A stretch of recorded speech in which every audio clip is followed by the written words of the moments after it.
بجد قلتم زوجي دفين زركب እግዚአብሔር ባለ ሁሉ ይሞ ለዛው ዲዚአ ሲንኪያ ወይ ሰላም ተከታተልቲ ሶል ሚዲያ ዘዘለኹም ሰላምኩም ይብዛሕ ክንድቅስ ክንትስ ኤርትራውነት ጎርመነት አይምረስ አብዞ ዘለኹም ሰላምኩም ይብዛሕ ዓመተ ረሃዋን ሰላም ቅሳነት ኮነልኩም ሁላችሁም ተከታተልቲ እንዳተመነኹን ሎሚ አዚ አገዳስ ዋናው ዛዕባ መለክትና መጽናለና በመጀመርታ ስነጥበባዊ ሓጎስ ሲዝኒኖ እንቋዕ ናብ መፈጸምታ ንኽትበጽሕ ብዙሕ መሓለኻታት ብዙሕ ድኻም ዝፈሰሳ ኣዝያ ብልስቲ ዝኾነት ህያብ ናይ 2022 መጽሓፍ ኣበርኪትና ኣሎ በዝጋጣሚ ኩላትኩም ተኸታተልቲ ሶል ሚዲያ ገዚእኹም ከተንብብዋ ብእንግሊሽ ያ ኣብ ልቢ ኤርትራ ዝሰፈሩ ሓጎስ ሲዝኒኖ ድሕሪ ነዊሕ ግዜ ኣጋጣሚውን ተዳዋዊልና ተራኺብና ነርና ላቭ ኤገንስት ዘ ዎል ትብል መጽሓፍ ኣብ ኣማዞን ተዘርጊሓላ ሎማዓንቲ እታ ሊንኪ ኣብ ተቐዳሚት ኮመንቲ ኣብ ኣኽጎድፈልኩም ብዝተኻእለና መጠን ነቶም ጸሓፍቲ ሞኽኣ መጽሓፍ ብጽሑፉ ኤርትራውያን ከነባራትዖም ክንገዝእ በዝጋጣሚ ክቡራት ተኸታተልቲ ሶል ሚድያ ሓጎስ ሲዝኒኖ ከዓ ብጣዕሚ ካብቶም ምቕሉላት ከምኡውን ኣብ ስነ ጥበብ ኤርትራ ዓቢ ልቢ ኣብ ናይ ኤርትራዊ ነፍሲ ወከፍ ዘሎ ስነ ጥበባዊ ኮይኑ ሓጎስ ሲዝኒኖ ደጊመ ደጋጊመ እንቋዕ ሓጎሰካ ብዝተኻእለና መጠን ከዓ ኩላትና ክንገዝኣይና ከምኡውን ብኻልእ መጽሓፉን ኣይትሕማቕ ወሸሎ ጸሓፍቲ ተረኺብኩም ወሸሎ ትጽሕፉ ቀሊል ኣይኮነኖ መጽሓፍ ማለት ብዙሕ ግዜ ዝወስድ ከምኡውን ብዙሕ ሓንጎል ዝፈሶ ብዙሕ ነገራት ሎሚ ብዙሕ ሰብ ናይ ምንባብ ሸውሃት ይብሉ ግን ብዝተኻእለካ መጠን እንድሕር ደኣ ግዜና ኣብ ምንባብ እንድሕር ደኣ ኣቢልናዮ ልዕሊ ዝኾነ ነገር ንኸስብ ደኣ እምበር ኣይንኸስር ኢና ስለዚ ላቭ ኤገንስት ዘ ዎል ትብል ብእንግሊሽ እያ እታ መጽሓፍ ኣብ ተቐዳሚት ኮመንት ኣብ ኣኽጎድፈልኩም እየ ወይ ከዓ ኣብ ዋትሳፕ ሃይ በሉኒ ክሰደልኩም እየ እታ ሊንኪ ቴንክዩ ሓጎስ ሲዝኒኖ ሓውና ብጣዕሚ ብሉፅ ሰብ ብዙሕ ሰብ እውን ኣብቲ ከፍቲ ኮመንት ዝፀሓፈ ሕጂ ዘኪረ ከመይ ኣሎ ርክብኩም ከስያ ምስ ሲዝኒኖ ነዊዕ ዓመታት ኢኻ ሰሪሕካ ብዙሕ ሰብ እውን ኣብቲ ከፍቲ ኮመንት ዝፀሓፈ ሕጂ ዘኪረ ከመይ ኣሎ ርክብኩም ሲዝኒኖ ክድውለልካ ድዩ ድብል ሕቶታት ነይሮሞ ከመይ ኣሎ ዋ ብጣዕሚ ጽቡቕ ሲዝኒኖ እንድዒ መግለፂ የብለይ ሓደ እቲ ንዓይ ዘበራበረኒ ዘፍለጠኒ በኣይ ጽቡቕ ዝሓስብ ዋላ ኣብ ዝኾነ ገጸ ባህሪ ርኢኻ ኣለኻ መይን ኣክተር እዩ ዝገብረኒ ኣብቲ ድርሰቱ ይኹን ዋላ ድርሰት እንዳማትሱ ንፉዕ ዳይሬክተር እዩ እንሰርሕ ኮለና ነብሱ ገዲፉ ንዓይ ዝበኒ እዛ ከምዚኣ ስኻዓ ተፅብቓ ትኽእል ንኣብነት ስምብራት ትብል ፊልምና ሕጂ እቲ ዘይከኣል ካራክተር ኣልዩ ልክዕ ሙስሊም ኣምሲሉ ጭሕመይን ገለመለይ እንተትሪኦ ምስ ግዜ ሲኢናያ ኣለኹ እታ ፊልሚ ኣብ ደገ እያ ተዘርጊሓ ገለ ኣብ ኢምፐሮ እውን ተረኣየና ብድሕሪኡ ብኣ ምስ ተረኣየ ዳንኤል ከምዚኣ እዚኣ ምስ ሰርሐ ካልእ ፊልም ክሰርሕ ኣይክእልን እዩ ሰሚዑስ ኣብ ዳናይት ከኣፍታ ናቱ ድርሰት እቲ ኣንታጎኒስት ተዋሳኢ ኣነ ነይረ ኣብ ዝተፈላለዩ ልዕሊ 25 ብሓንሳእ ሰሪሕና ኢና እቲ ክስታይ ገይሩ ዝህበና ንሱ እዩ ተረዲእኻኒ ኣለኻ ዳሃይ ይገብረለይ እምበረ ብጣዕሚ ንኹሉ እዩ ዝድውል ኣብ ምሕጋዝ ተረእኻዮ ከዓ ለዋህ እዩ ክንደይ ነገር ይሓጊዙ ተረዲእኻኒ ነዞም ጽጉማት ነዞም ገለ ካርጎ ሰድድ ትፈልጥ ሪኻ ሓደ እዋንሲ 6 ካርጎ ሰዲዱ ሓደ ሰብ ተቐቢልዎ እጅ ተቐቢሎ ደው ኢልለይ ኣነ ከዓ ሽዑ በዘና ኣሕዋተይ ስደደኒ ስለ ዝነበረ ደቅኻ ክንደዮም መጀመርያ ሲዝኒኖሲ ንዓኻ ሓቲቱ ዳንኤል ሓወይስ ወሊድ እዩ ቆልዑት ኣለዎ ቅድም ንዑ ሃብዎ ገለ ኢሉ ደው ኢሎም ከእሶም ነጊሮምኒ ተመስገን ፈጣሪ ነቶም ዘይብሎም ንዖም ሃብዎም ከምኡ ኢኻ ድፈቱ ንሱ ሕጂ ክሳዕ ከምዚ ዝገበረ ሰብ እዩ ስቲል ናው ይሕግዝ ኣሎ ካብታ ዘላቶ ስዕጂ በቆልዑት ምስ ደቁ ምስ ሰበይቱ ምስ ገለ ይደሎ እቲ ናብራ ስደት ከዓ ከቢድ እዩ كمي تأخاخللو يقرمك أنا يسوزنينو أملاخ مالو جبار تصبغ مع عيدها يطفي الله يفلتني يدول لي نرخبينا بايزوي زي فلت عليك تصبر يا أبز حلف أوان فيلا حونا سنة وكحلة محتات أبز جورلو بزعوا سوزنينو مسكرنا أبز هوا أوان ساعات مالتي سوزنينو خبروا سنة فلت كمزي فيلا زبلو زلوي بتعامل تعمي سلازم استخال لنا متن كأ تام صحاف جزينا خنببا السوي باراتع سنة باب إرتراخاء يدنفع يعنبب مالتي نحنا نحرد جزينا لهم صباح نوقع بوزح نجارات كسوحو يتابعوا مالتي سوزني نخاء كمزي فيلا حونا زبلو زلو نتوما وشت هاجر زلو يعرفتو متعابيتو خمؤون أب سنة باب بصور حزنورو دويلو دهايم جبر يحجز كابتا مچم سدت كلاتن فلطاينا بتعمي معارخ ندي كمزي حدا اوشت ኤርትራ ኮይኑ ቪላ ካብቶም ሃገራዊ አገልግሎት ቀዳማይ ዙርያ አይተዘይ ተጋግን ያ ግን ደውይሉ ዝኾነ ነገራት ሓገዛት ይገብረለ ይብላሉ ንሕና ከዓ ንሓጎስ ሲዝኒ ነው ከዓ ታመጽሓፍ ክንገዝአሉ በዚ ጋጣሚ ይላቦኩም አታ ቀዳመይቲ ያላ ፎርሳ ደቂረይ ናብቲ ዝቅጽል መደብ ስድራ ቤት ቪላ ከዓ رحوس قنيات حدش عمت رهوان سلامة سنة كونلكم نمولا سدرا بيت كون ابز قربا اوان كان احنا ابتامچو تهاجرنا مساخا خوفيلنا فيلا شايخ ستي جار كنبل بزي قاطامي يا رحوس حدش عمت مچم كبور بريزنت هاجر إيرترا تزي تقاقي بخلتشين عسران سلسنديا عسران 4 تا عمت مرت حبروني عسران سلسنديا تزي تقاقي قسن زبل ملأختي أم حلالي هنيرو لما عنت أول سعيد متشم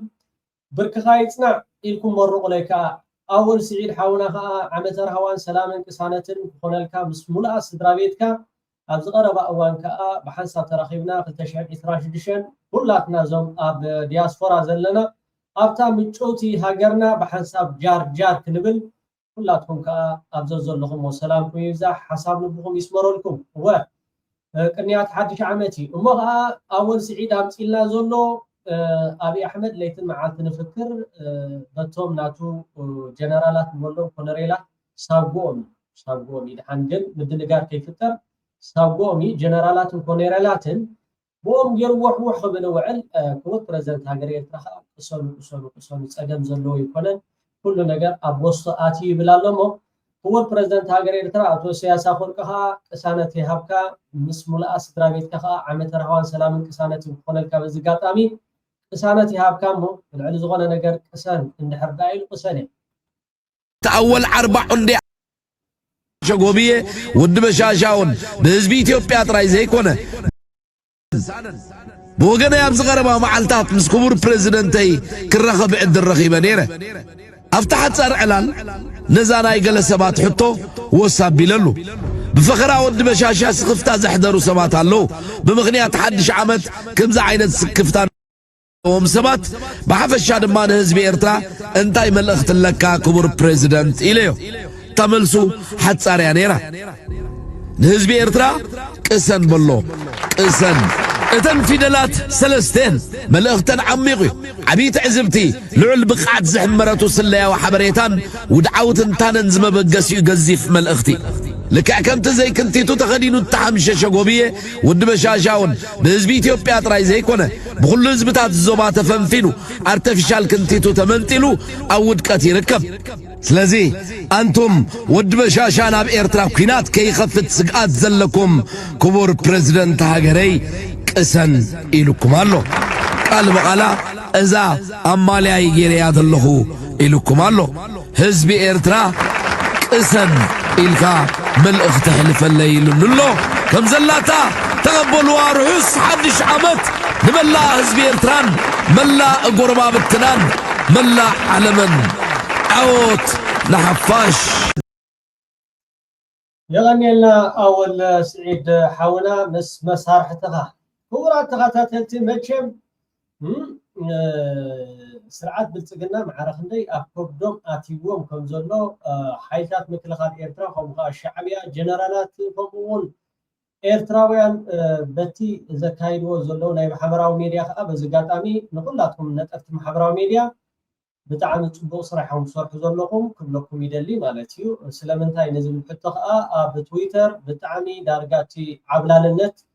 ናይ ኤርትራ ኣብዚ ናይ 2025 ድሕር ዳሪና ኣብቲ ስታቲስቲክስ ባዕሎም ወፂኦም ቶም ላዕለዎ ሰበስልጣናት ናይ ብልጽግና ከይተረፉ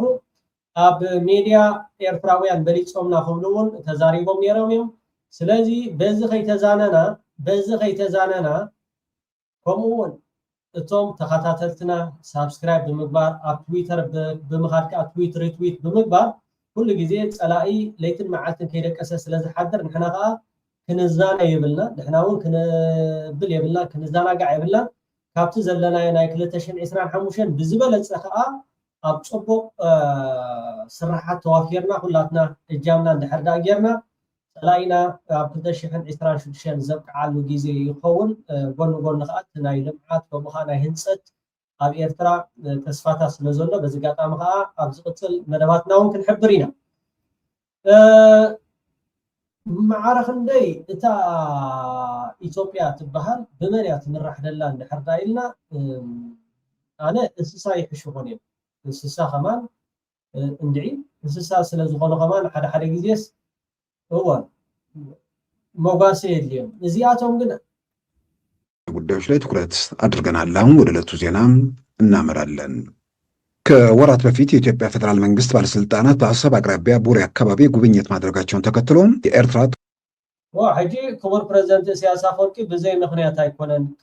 ቅሰን ዝብል ዘሎ ልቦምን ቀልቦምን ይጠፊእዎም ዘሎ እዚ ቪድዮ እዚ ብዝኾነ እንታይ ዝብል ዘሎ ላዕለዎት ጀነራላት ኤርትራ ሓለፍቲ ናብ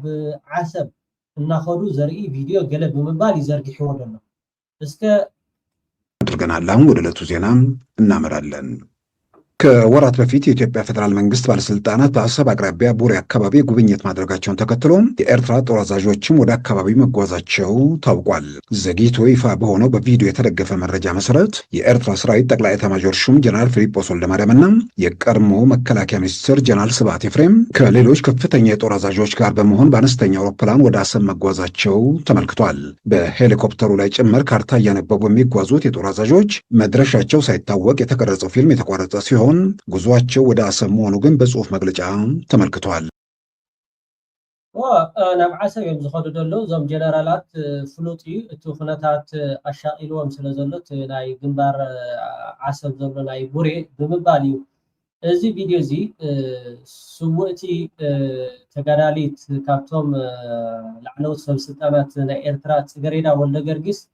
ኣመሓዳሪት ዞባ ደቡባዊ ቀይ ባሕሪ መዓስ እያ ነይራ ጽጌረዳ ወልደገርጊስ ኣብዚ ትሪእዎ ኣለኹም ምስ ክቡር ጀነራል ስብሐት ኤፍሬም እዚ ከዓ ናይ ቀደም ቪድዮ ናይ 2010 ከምኡውን 12 3 4 ክኸውን ይኽእል ናይ ኮሚ ናይ ሕጂ ይኮነ ክብርቲ ተጋዳላይት ስውእቲ ጽጌረዳ ወልደገርጊስ ኣመሓዳሪት ደቡባዊ ቀይ ባሕሪ እንከላ ማለት እዩ ትሪእዎ ኣለኹም ኣብኡ ላብቲ ቪድዮ ሕጂ በቃ ይኸዱ ይጓዓዙ ኣለዉ እቶም ጀነራላት እዚ ሚድያ እዚ ናይ ብልጽግና እዩ ዛስዋ እዩ ክቡር ፕሬዚደንት ኢሳያስ አፈወርቂ እዚኣ እታ ኢትዮጵያ ትበሃል እዚኣ መከላከያ ሚኒስትር ጀነራል ስብሐት ኤፍሬም ከሌሎች ከፍተኛ የጦር አዛዦች ጋር በመሆን በአነስተኛ አውሮፕላን ወደ አሰብ መጓዛቸው ተመልክቷል። በሄሊኮፕተሩ ላይ ጭምር ካርታ እያነበቡ የሚጓዙት የጦር አዛዦች መድረሻቸው ሳይታወቅ የተቀረጸው ፊልም የተቋረጠ ሲሆን ጉዟቸው ወደ አሰብ መሆኑ ግን በጽሁፍ መግለጫ ተመልክቷል። የኢትዮጵያ ብሔራዊ መረጃና ደህንነት ዋና ዳይሬክተር አምባሳደር ሬድዋን ሁሴንና የጠቅላይ ሚኒስትር አብይ የምስራቅ አፍሪካ አማካሪ አቶ ጌታቸው ረዳም ከወራት በፊት በአሰብ ግንባር ቡሬ አካባቢ ጉብኝት ማድረጋቸው ይታወሳል። የኢትዮጵያ መንግስት ለኢትዮጵያ የባህር በር ያስፈልጋታል የሚለውን አጀንዳ በአደባባይ ማስተጋባት ከጀመረ 2 ዓመታት የተሻገረ ሲሆን ይህንንም ፍላጎቱን በውይይትና ሰጥቶ በመቀበል አማራጭ ለማሳካት እንደሚጥር ገልጿል። ሆኖም ኤርትራ ከኢትዮጵያ ስትገነጠል ሂደቱ ህጋዊ ነው የሚለውን ጨምሮ የኢትዮጵያ የባህር መውጫ አልባነት በሀገሪቱ እድገት ላይ ብቻ ሳይሆን ጸጥታ ላይ የሚፈጥረውንም አደጋ የሀገሪቱ የጦር አዛዦች በአደባባይ ገልጸዋል። ኢትዮጵያና ኤርትራ ወደ ግጭት ሳያመሩ ችግራቸው እንዲፈቱ በሳውዲ አረቢያ በኩል የተጀመረው ጥረት አሁን በምን ላይ እንደሚገኝ የታወቀ ነገር ባይኖርም የአሜሪካ የአሜሪካው ፕሬዝዳንት ዶናልድ ትራምፕ አማካሪ አምባሳደር ማሳድ ቦሎስ በዚህ ረገድ የሁለቱን ሀገራት ባለስልጣናት አዲስ አበባና ኒውዮርክ ላይ ማነጋገራቸው ይታወሳል። ባለፈው መስከረም በኒውዮርክ ከተማ ለተባበሩት መንግስታት ጉባኤ በተገኙበት ከአምባሳደር ማሳድ ቦሎስ ጋር የተወያዩት የኤርትራው የውጭ ጉዳይ ሚኒስትር አቶ ኦስማን ሳላ በአጠቃላይ ጉዳዮች ላይ ለመነጋገር መንግስታቸው ዝግጁ መሆኑን መግለጻቸው አይዘነጋም። በአምባሳደር ማሳድ ቦሎስ ያ ጽላለ ይብሎም ደሎ ምስ ኤርትራ ከነዛተ ሚኒስትሪ ወፃኢ ጉዳያት ኤርትራ አቶ ኡስማን ሳላህ ናብ አሜሪካ ኸይዱ ኣብ ዝነበረሉ ጊዜ ንሕና ምስ ኢትዮጵያ ክንዘራረብ ክንዛተ ንደሊና ገለ ዝብል ገለ ዝሃነው ኖ ይባቃ መትሓዝ የብሉ መእሰር የብሉ ገለ የብሉ ቶም ኢትዮጵያውያን ግን ነዚ ዜና እዚ መታን ኣብዚ ክሪእዎ እትስእሉ ከዓ ጌርየ ስለ ዘለኹ ማዕረፍንደይ ነቲ ኢትዮጵያዊ ናቱ ሰማዒ ማለት ተዳናጊሩ ዝኸይ ዘሎ ኢትዮጵያውያን እዚ ሓደ ደደቢ ጌጋ ውሸት ውሸት የውሸት አባት ሲሳይ አጌና የውሸት አባት እዚ ቪድዮ እዚ ናይ 2013 14 እዩ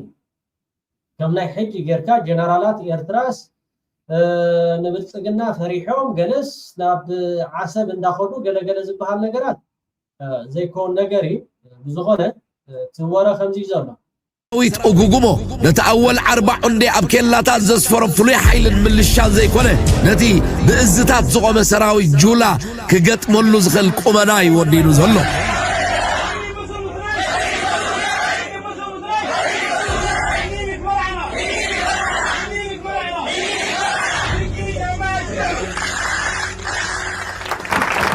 لذيذ تجنزبوا حلف ستان بوليسن أمناي فيسبوك قصاتهم كتب قعوز غني صحفات مرآيا أتيوم موزلو رعد زنبلاختي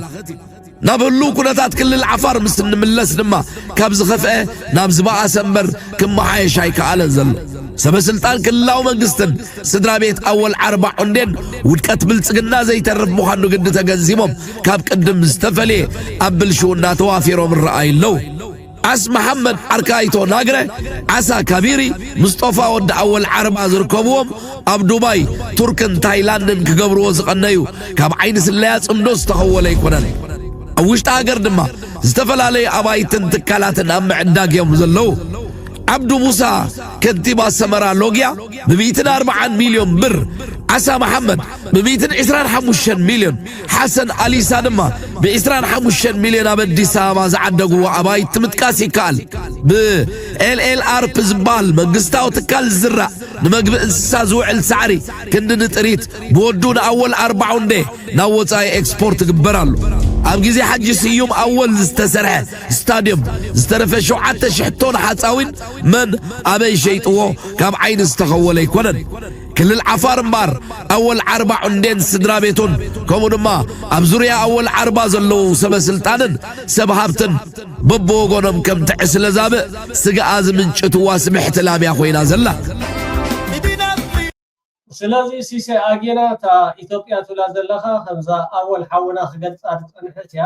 ንዓኻትኩም ኢሉ ዝኸይ ጀነራል ወይ ከዓ ኮሎኔል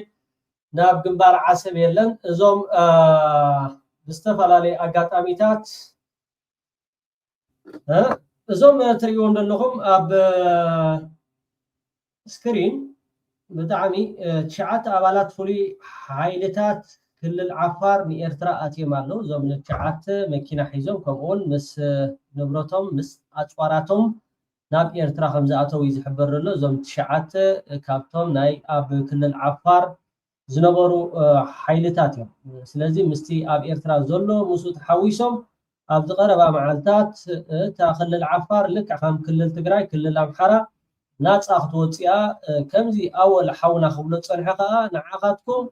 صبو غيرو دساراسر تفطيرو سلازولو بدحر حجي مس ኢትዮጵያ ዘራخب بزخونه دوباتون اي كلوني بعفار يكون بتግራይ يكون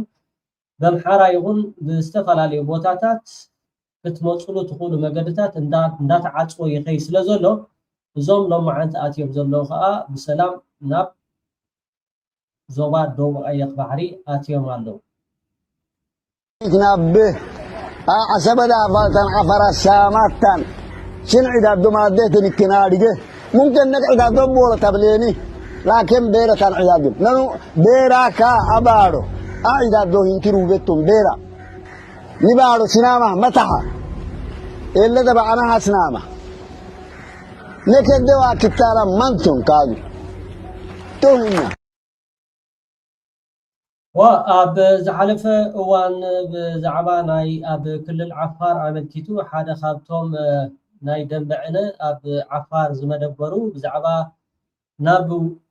حبرة أفريقيا دبدابي ليخنيرو أب كل العفار نتم عفار زنات أترت انتت يكايدي قلزبل قوي حبريتا أمها بتتأميدهم خمون نسوحو سنزلو نزي ملسي حانتي دوكومنتاري فيلم كا تسرح مخانا أول سعيد حاونا حبيرون يب لذي كبرات تغطاتات سول ميديا دقيمة أبزوز لكم وسلامكم يبزع حوحات كا نومي تررز ولا مجلسو تيلو نابو خبلكم ويان حرنت تግራይ كم ህዝቢ ክንጸንት ኣይንፈቅድን መንግስቲ ኢትዮጵያ መልክዓት ጭካነና ቀያይራ ህዝብና ካብ ገጸ ምድሪ ሙሉእ ንሙሉእ ንምጥፋእ ዓሊሙ ኣብ ምስራሕ ይርከብ ቅድሚ 5 ዓመታት ህዝቢ ከም ህዝቢ ጸላእ ሰይሙ ቅሉዕ ወራር ዝፈጸመ መንግስቲ ኢትዮጵያ ኣብ ልዕሊ ህዝቢ ትግራይ ኩሎም ተግባራት ጀኖሳይድ ኣብ ምፍጻም ይርከብ ኣብ ልዕሊ ሰብኣዊ ፍጡር ክፍጸሙ እዮም ኢልካ ዘይሕሰቡ ተግባራት ፈጺሙን ይፍጽምን ኣሎም ህዝብና ብጅምላ ጨፍጭፉ ትሉም ጾታው መጥቃዕቲ ፈጺሙ ህፃናት ብነፈርቲ ጨፍጭፉ ህዝብና በአስገዳድ ካብ መረበቶ ፈነቂሉ 360 ዲግሪ ዓጺዩ ካብ ዓለም ነጺሉ ብጥይትን ጥሜትን ህዝብና አህሊቁ ከተማታትናን ቆሸታትናን በአልማሚ ተብሪሱ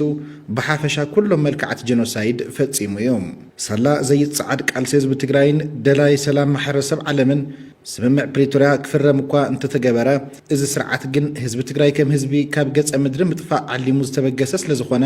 ብሕሉፍ ተግባራቱ ከይተናስሐ ሕዝውን ትልሙ ከሊሱ ንሙሉእ ጥፍኣት ህዝቢ ትግራይ ይሰርሕ ኣሎ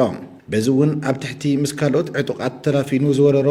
ምዕራብ ትግራይን ሰሜን ምዕራብን ዝርከብ ህዝብና ብጥይት ይጭፍጭፍ ኣሎ ሰራዊቱ ኣዋፊሩ ስልጠና ብዝህቦም ዕጡቃት ገዝኡን መሬቱን ኣሕዲጎም የባረርዎ ኣለዉ ፖለቲካዊ ልእኽቶ ብዝህቦም ዘይሕጋዊ ምምሕዳር ዝመስረቱ ወረርቲ ዲሞግራፊያዊ ናይ ምቕያር ስራሕ ይስራሕ ኣሎ ነቲ ብመሰረት ስምምዕ ፕሪቶሪያ ቅድሚ 3 ዓመት ናብ መረበቱ ክምለስ ዝግባእ ዝተመዛበለን ዝተሰደደን ህዝብና ብዘለዎ ሃሊቑ ክተርፍ ይሰርሕ ኣሎ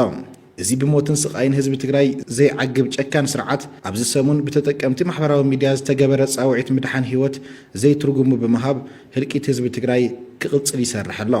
ኣብ ክንዲ ነዚ ሰናይ ተበግሶ ምድጋፍ ናብ ዘይተጨበጠ ክስትን ሓሶትን ብምእታው ብሞትን ስቃይን ህዝቢ ትግራይ ሕሱር ወፍሪ ፕሮፓጋንዳ የካይድ ኣሎ እዚ ተግባር ድማ መንግስቲ ኢትዮጵያ ነቲ ኣብ ማእኸላት መዕቆቢ ዝነብር ዘሎ ህዝብና ንምጽናት ክሳብ ክንደይ ስልታዊ ትልመውፅኢ ይሰርሕ ከም ዘሎ ዘቃልዕ ተግባር እዩ ቅድሚ ኩሉን ልዕሊ ኩሉን ክቅድም ዝግብኦ ምድሓን ህይወት እዩ መንግስቲ ኢትዮጵያ ግን ነቲ ሓደጋ ብምቅላልን ካሊእ ፖለቲካዊ ሸፈጥ ብምድርዳርን ብዋጋ ህይወት ህዝብና የሽቃልል ኣሎ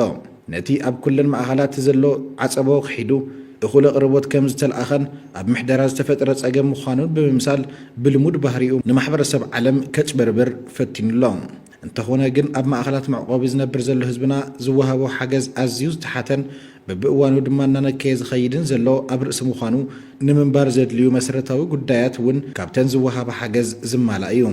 ጉዳይ ምሕደራ ድማ ዝባጻሕ ሰብኣዊ ሓገዝ ብሳልሳይ ወገን ማለት እውን ብገበርቲ ሰናይ ዝከፋፈልን ቁፅፅር ዝግበረሉን እምበር ብህወሓት ዝከፋፈል ኾነ ቁፅፅር ዝግበረሉ ሰብኣዊ ሓገዝ የለን መንግስቲ ኢትዮጵያ ብህወሓት ኾነ ብግዚያዊ ምሕዳር ዝመሓደር ሰብኣዊ ሓገዝ ከም ዘየለ እናፈለጠ ኮነ ኢሉ ሞትን ስቃይን ህዝብና ንምንዋሕ ዝፈጥሮ መደናገር ኣጀንዳ ምዃኑ ክፍለጥ ይግባእ እቲ ዝኸፍአ መግለጽ ጭካነ ዝስርዓት ድማ ነቲ ኣብ ከቢድ ሓደጋ ጥሜት ዘሎ ህዝቢ ሰብኣዊ ሓገዝ ከይተኣኻኸብ ዘሕለፎ ትእዛዝ እዩ